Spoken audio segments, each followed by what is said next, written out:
हाँ, hello students, good morning.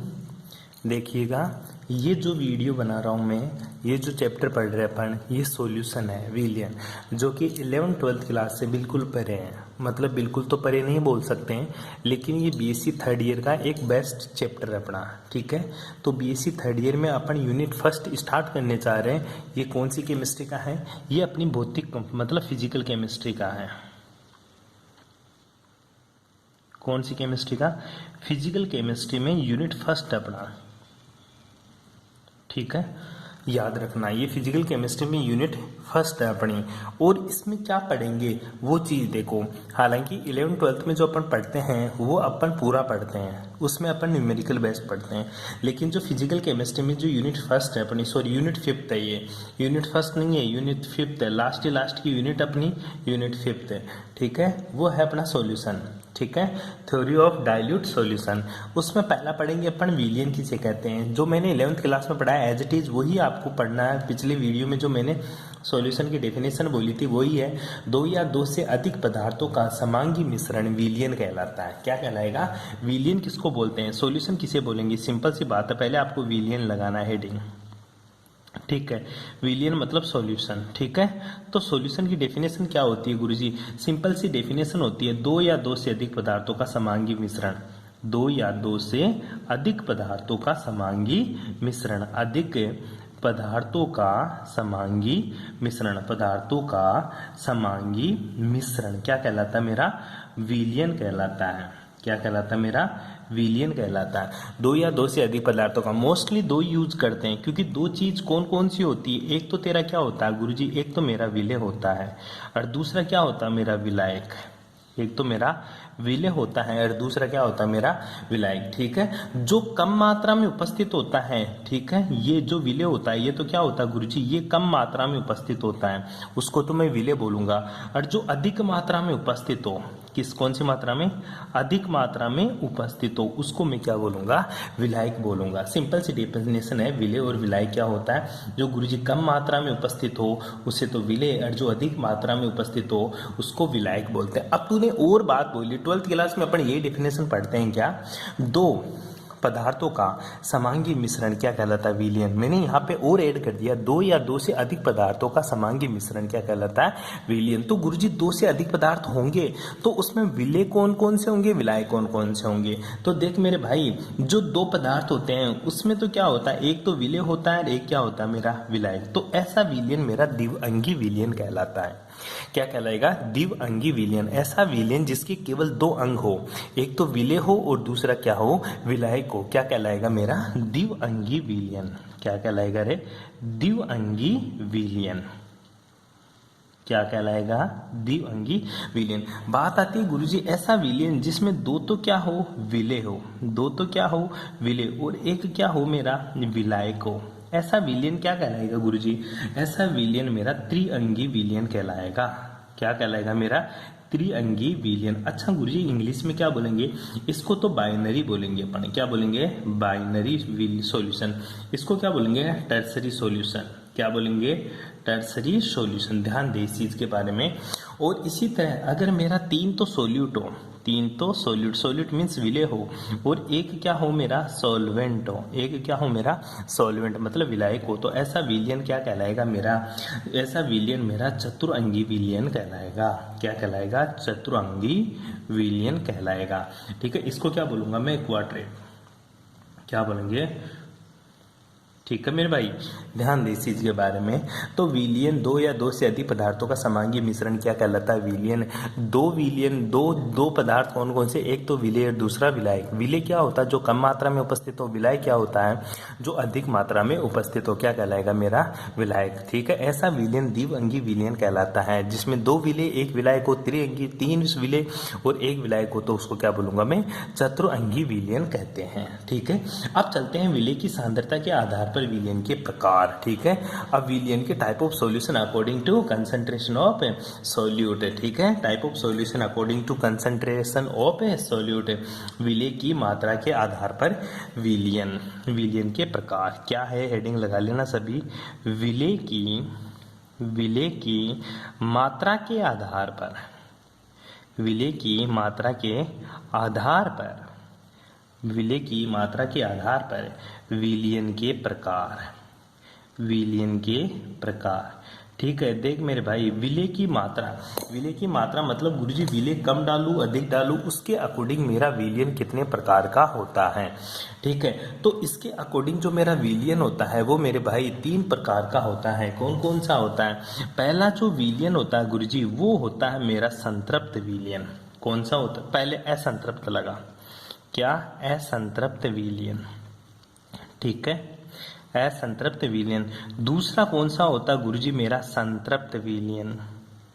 कौन सा है रे? संतृप्त विलयन। पहला तो असंतृप्त विलयन, दूसरा संतृप्त। और जो तीसरा विलयन होता है वो मेरा होता है अति संतृप्त विलयन, अति संतृप्त विलयन। अच्छा जी, अब चलते हैं इनको इंग्लिश में क्या बोलते हैं गुरुजी।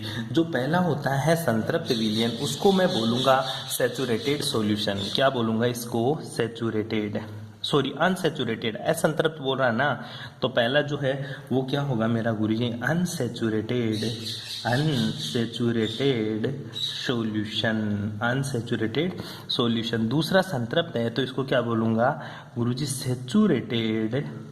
क्या बोलेंगे? Saturated solution. जो अति संतृप्त है उसको क्या बोलूँगा? उसको बोलूँगा हाइपर, हाइपर सैचुरेटेड सॉल्यूशन। ठीक है मेरे भाई, यहाँ तक तेरे को कोई प्रॉब्लम नहीं आनी चाहिए। पहला है तेरा असंतृप्त विलयन, दूसरा है तेरा संतृप्त विलयन और तीसरा कौन सा? तेरा अति संतृप्त विलयन, मतलब हाइपर सैचुरेटेड सॉल्यूशन। अब अपने एक एक की डेफिनेशन की बात करते हैं, तो लगा ले पहला कौन सा है? पहला गुरुजी मेरा है असंतृप्त विलयन। पहला कौन सा मेरा? असंतृप्त। कौन सा है? असंतृप्त विलयन, मतलब अनसैचुरेटेड सॉल्यूशन, अनसैचुरेटेड सॉल्यूशन। ठीक है मेरे भाई, अब चल बात करते हैं असंतृप्त विलयन। असंतृप्त विलयन का मतलब होता है जिसमें विलय, देख अपन पढ़ रहे हैं विलय की मात्रा के आधार पर विलयन, उसमें पहला असंतृप्त विलयन। तो असंतृप्त विलयन का मतलब हुआ गुरुजी जिसमें विलय की मात्रा क्या हो? कम हो। विलय की मात्रा क्या हो? कम हो। किससे कम हो? विलेयता से कम हो। किससे? देख पहली बात तो पहले पॉइंट है विलय की मात्रा, क्या? विलय की मात्रा विलेयता से कम हो, विलय की मात्रा विलेयता से कम हो। अब बात समझ में नहीं आई। विलय की क्वांटिटी विलेयता, विलेयता को इंग्लिश में बोलेंगे सोलुबिलिटी। क्या बोलेंगे? सोल्युबिलिटी। ठीक है, जो सोल्यूट की क्वांटिटी है वो अपनी सोल्युबिलिटी से कम होनी चाहिए। अब गुरुजी बात आती है सोल्युबिलिटी क्या होती है। सोल्युबिलिटी का मतलब ये होता है सर ऐसा बिंदु जिसके ऊपर मेरा विलय और विलायक अपनी कंसंट्रेशन को बराबर कर ले। बराबर कर ले मतलब सीधा सा मतलब है कि एक बीकर ले लिया मैंने, क्या ले लिया? एक छोटा सा बीकर लिया गुरुजी, इसमें मैंने क्या मिला दिया? इसमें मैंने मिला दिया ये मेरा H2O है, H2O लिक्विड है। इसमें ऊपर से क्या मिला रहा हूँ गुरुजी? ऊपर से मैं मिला रहा हूँ नमक। NaCl क्या मेरा? सॉलिड। ऊपर से नमक मिला रहा हूँ, तो नमक पानी में मिला रहा हूँ, तो नमक थोड़ा सा मिलाया तो पानी में घुल गया। लेकिन पानी क्या बोल रहा है? अगर तू और मिला दे, मेरी सोल्युबिलिटी और है, मेरी विलेयता अभी और है, मेरी इतनी क्षमता है कि मैं NaCl अभी और घोल सकता हूँ। ठीक है, अब पानी बोल दे कि भाई इसके बाद में मान ले पानी में अपने नमक 4 किलो नमक मिला दिया पानी में। ठीक है, 4 केजी नमक मिला दिया। अब पानी बोल रहा भाई साहब 4 केजी ही में नमक घोल सकता हूँ, इसके बाद में मैं नमक ही नहीं घोल सकता। तो ये मेरा सैचुरेटेड पॉइंट है, इसके बाद में मैं सोल्युबिलिटी खत्म हो लेती है। तो पानी की एक निश्चित सोल्युबिलिटी होती है जहां तक वह नमक को अपने में घोल सकता है। ठीक है, अगर उससे कम मात्रा में नमक तू पानी में मिलाएगा तो पानी में वो घुल जाएगा, लेकिन वो तेरा विलयन क्या रहेगा? असंतृप्त विलयन रहेगा। क्यों? क्योंकि विलय की जो मात्रा है ना वो विलेयता से कम है। विलय की मात्रा है ना वो विलेयता से क्या है? कम है। क्या कहलाता है? मेरा असंतृप्त विलयन कहलाता है। कोई प्रॉब्लम यहाँ तक? ठीक है, नेक्स्ट चलते हैं अपन। दूसरी जो बात करेंगे गुरुजी वो मैं बात करूंगा संतृप्त विलयन की। किसकी रहे? संतृप्त विलयन। अब जो तेरा संतृप्त विलयन होता है मतलब इसको इंग्लिश में क्या बोलेंगे? Saturated solution. क्या बोलेंगे? Saturated solution. जो संतृप्त विलयन क्या होता है? इसमें ये होता है मेरे भाई कि जो विलय की मात्रा है ना वो उसकी विलेयता के बराबर हो जाती है। क्या? विलय की मात्रा जो विलय की मात्रा है ये बराबर है किसकी? विलय की मात्रा बराबर है किसके? विलायक की। जो विलायक क्या है? विलायक की विलेयता, विलायक की विलेयता की। ठीक है, यहाँ तो विलय की मात्रा विलेयता से कम थी। किसकी विलेयता? जो विलेयता है वो है विलायक की। विलायक क्या था अपने यहाँ पे? जल था। अब क्या हो गया? पानी बोल दिया, इसके बाद में मैं कभी भी इसमें क्या नहीं कर सकता? पानी नहीं, इसमें NaCl नहीं मिला सकता। तो वो संतृप्त बिंदु आ गया, उसका सैचुरेटेड पॉइंट आ गया। तो विलय की मात्रा विलायक की विलेयता के बराबर होती है, वह बिंदु क्या कहलाता है? सैचुरेटेड पॉइंट, संतृप्त बिंदु।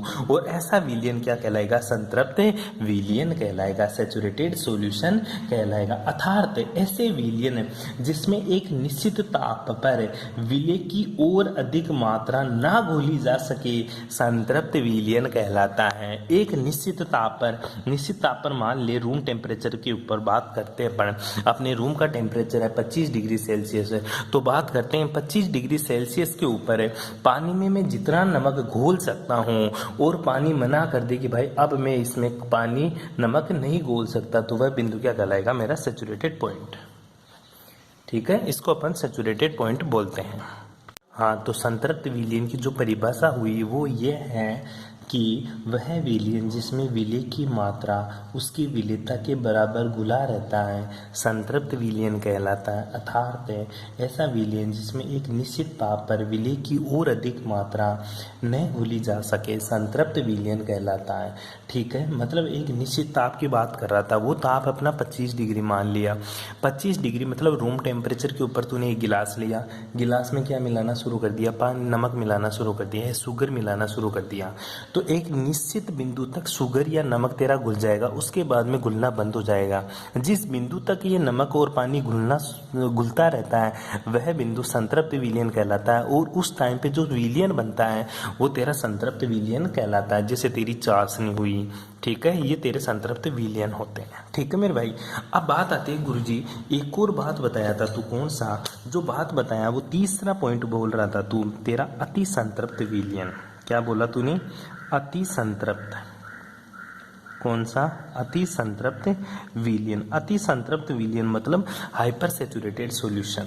क्या है? Hyper saturated solution. ठीक है, हाइपर सैचुरेटेड सॉल्यूशन का मतलब क्या हुआ गुरुजी? अब ये बता तो देख मेरे भाई, जो हाइपर सैचुरेटेड सॉल्यूशन का मतलब होता है, ठीक है, कि विलयन में सैचुरेटेड पॉइंट के बाद में भी अगर तू उसको घोलता है, सैचुरेटेड पॉइंट के बाद में भी मतलब संतृप्त विलयन मिल गया, उसके बाद में पानी बोल दिया अब मैं और नमक या और चीनी नहीं घोल सकता, उसके बाद में भी अगर तू उसमें ज़बरदस्ती और चीनी घोल दे, वह क्या कहलाएगा? तेरा हाइपर सैचुरेटेड सॉल्यूशन। अब बात आती है गुरुजी कैसे घोल सकते हो आप? अरे तूने देखा होगा जब घर पे अपन चाशनी बनाते हैं मम्मी वगैरह, ठीक है, तो क्या करती है वो, उसको क्या करती है, गर्म करती रहती है और चीनी मिलाती जाती है, जिससे गाढ़ा गाढ़ा सॉल्यूशन बनकर तैयार हो जाता है तेरा। ठीक है, जैसे अपन पानी लिया, पानी लेकर उसमें चीनी मिलाना शुरू कर दिया, ठीक है, अब उसको अपन क्या चूल्हे पे रख देते तो गर्म करते जाते हैं और उसमें चीनी मिलाते जाते हैं, ठीक है, मिलाते जाते हैं तो गाढ़ी गाढ़ी चाशनी बन जाती है। वही सॉल्यूशन तेरा अति संतृप्त विलयन कहलाता है। तो गुरुजी मैं परिभाषा कैसे बोलूँगी वो बताओ? वे विलयन जिनमें विलय की मात्रा उसकी विलेयता से अधिक रहती है, ठीक है, क्या रहे? विलय की मात्रा इज ग्रेटर देन विलायक की विलेयता। ठीक है, विलायक की विलेयता मतलब उसकी विलेयता से अधिक हो, क्या कहलाएगा? अति संतृप्त विलयन कहलाता है। कौन सा विलयन कहलाता तेरा? अति संतृप्त विलयन कहलाता है। यहाँ तक किसी को कोई प्रॉब्लम? ठीक है, ये 4-5 डेफिनेशन है, ये आपको याद रखनी है। ठीक है, आगे की बातें करते हैं थोड़ा सा। हाँ जी। अब जो तेरा बिंदु है वह बिंदु है विलयन में सांद्रता को प्रदर्शित करने की विधियाँ। ठीक है, मतलब सॉल्यूशन के अंदर अपनी सांद्रताएं कितने प्रकार की होती है। आज तक लोगों को पता नहीं चलता कि ये सांद्रताएं होती हैं। मैंने कक्षा 12 में भी ये चीज़ बोलता हूँ कि जो विलयन की सांद्रताएं होती हैं, कंसंट्रेशन, वो अलग अलग टाइप की होती हैं। ठीक है, तो हेडिंग लगा दूँ क्या, विलयन में सांद्रता, विलयन में सांद्रता को प्रदर्शित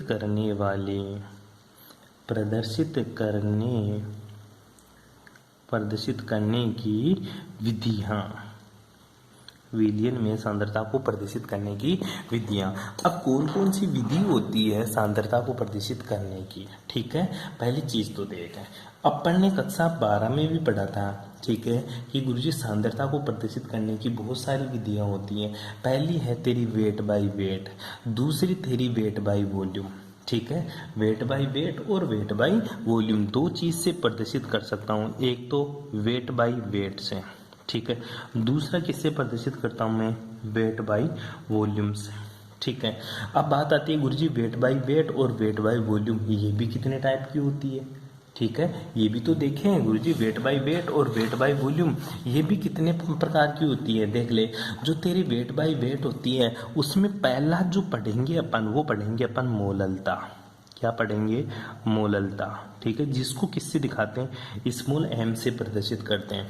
और दूसरा जो पढ़ेंगे ना, वो पढ़ेंगे भार प्रतिशत। ठीक है, वेट, परसेंटेज वेट। ठीक है, और जो तीसरी चीज पढ़ेंगे ना, वो पढ़ेंगे अपन मोल भिन्न। क्या पढ़ेंगे, मोल भिन्न। मोल भिन्न को इंग्लिश में बोलेंगे मोल फ्रैक्शन। ठीक है, मोल भिन्न या मोल फ्रैक्शन। अच्छा गुरुजी, वेट बाय वॉल्यूम में क्या पढ़ेंगे, वो वेट बाय वॉल्यूम में अपन जो पढ़ेंगे वो पढ़ेंगे मोलरता। क्या पढ़ेंगे, मोलरता। ये मोललता है तेरी, और ये क्या है, मोलरता। इसको कैपिटल M से दिखाते हैं।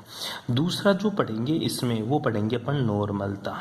क्या पढ़ेंगे रे, नॉर्मलता। नॉर्मलता को कैपिटल N से शो करते हैं।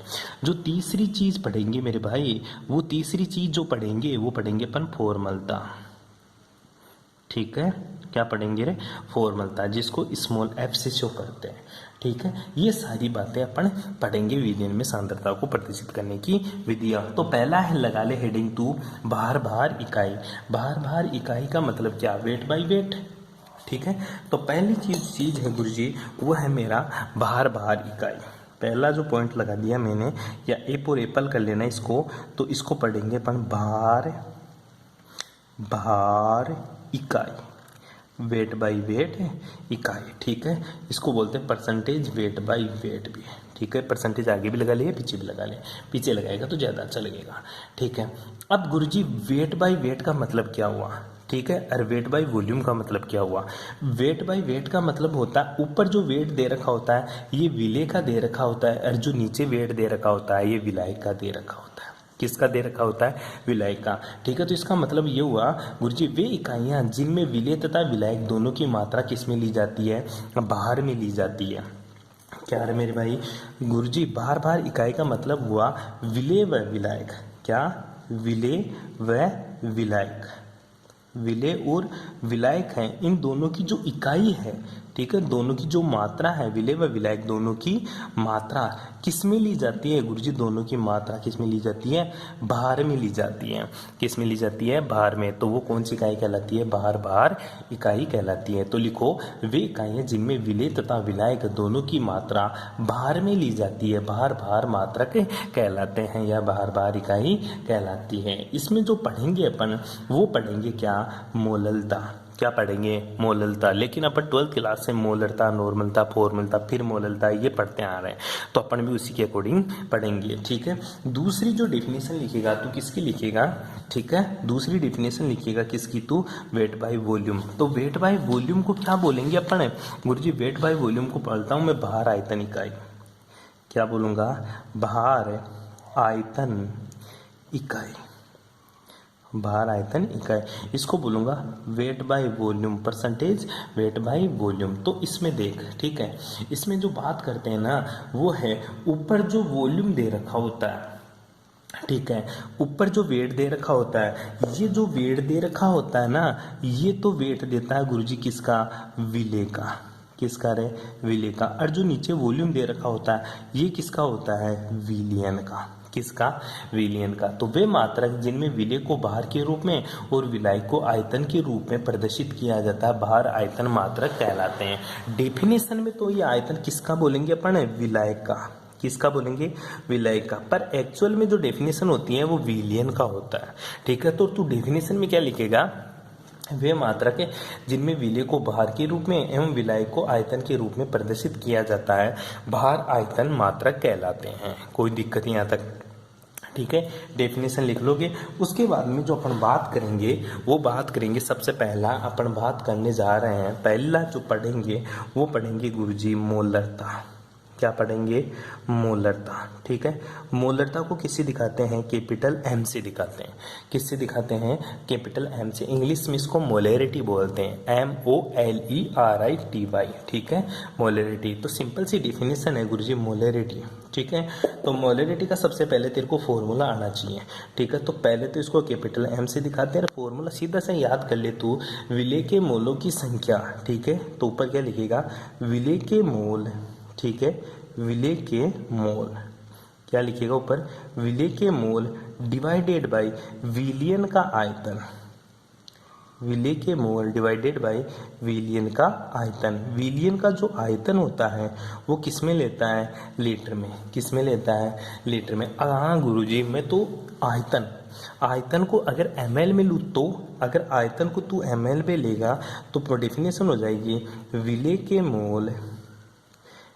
के मोल बटा विलियन का आयतन। विलियन का आयतन, ठीक है, विलियन का आयतन किसमें, ml में, तो तू गुणा कर दे 1000 से। किससे गुणा कर दिया, 1000 से। सिंपल सा है मेरे भाई, किससे है, सिंपल सा। अब गुरुजी विलियन का आयतन तो मुझे देगा, विलय के मोल कैसे निकालूंगा। ठीक है, तो मोल निकालने का सीधा सा तरीका होता है कि जो मोल निकालता है ना तू, ठीक है, मोल निकालने का सीधा सा तरीका होता है गिवन मास। गिवन मास को बोलते हैं, इंग्लिश में लिखेगा तू। ठीक है, गिवन मास मतलब दिया गया द्रव्यमान या भार बटा मोलर मास। क्या बोलेगा, मोलर मास। जो गिवन मास है इसको अपन किससे शो करेंगे, W से। और जो मोलर मास है इसको अपन किससे शो करेंगे, M से, स्मॉल m से। ठीक है, तो given mass divided by molar mass. ठीक है, मोलर मास क्या होता है, जैसे मैं बोलूँ हाइड्रोजन का मोलर मास 1 होता है, और ठीक है, नाइट्रोजन का 14 होता है। ऐसे मोलर मास अपन निकालते, गिवन मास वो तुझे देगा। तो इसकी वैल्यू इसमें पुट करूँ तो मोलरता की जो फॉर्मूला हो जाएगा वो फॉर्मूला क्या बनेगा गुरुजी, W अपॉन स्मॉल m। ठीक है, या तो इसको मोलर वेट भी लिख दे, मोलर वेट। ठीक है, मोलर वेट। ठीक है, W अपॉन मोलर वेट गुणा 1000 डिवाइडेड बाय वॉल्यूम किसमें, ml में। ये हो गई मोलरता की डेफिनेशन। क्या हो गई रे, मोलरता की डेफिनेशन। तो देख इसकी एक्चुअल डेफिनेशन क्या आती है, अगर मैं विलय के मोल कितना ले लूँ। ठीक है, विलय के जो मोल है इसको किससे दिखाऊंगा, m से। तो डेफिनेशन क्या लिखेगा, 1 लीटर विलियन में उपस्थित विलय के मोलों की संख्या मोलरता कहलाती है। 1 लीटर विलियन में वॉल्यूम कितना ले लिया मैंने, 1 लीटर। तो डेफिनेशन क्या लिखेगा, 1 लीटर वॉल्यूम में उपस्थित विलय के मोलों की संख्या मोलरता कहलाती है। क्या कहलाती है, मोलरता कहलाती है। ठीक है, इस तरह से मोलरता का तुझे फॉर्मूला आना चाहिए, इसके ऊपर न्यूमेरिकल आएगा। ठीक है मेरे भाई, यहाँ तक पढ़ेंगे, बाकी की चीज़ें अपन कल डिस्कस करेंगे। ठीक है, ओके, थैंक्स फॉर कोऑपरेशन।